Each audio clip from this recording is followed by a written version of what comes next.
Icebo likaNkulunkulu lihle. Icebo likaNkulunkulu alivimbeki. Icebo likaNkulunkulu lenzeka ngesikhathi esifanele. Ezinye zezinto sithandwa sami ekwehlelayo zisecebeni likaNkulunkulu.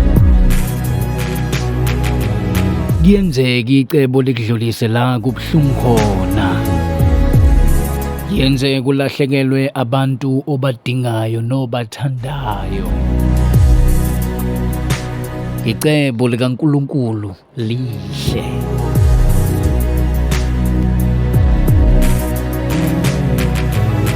Kube bewazi ukuthi lezi zimo obhekene nazo icebo likaNkulunkulu.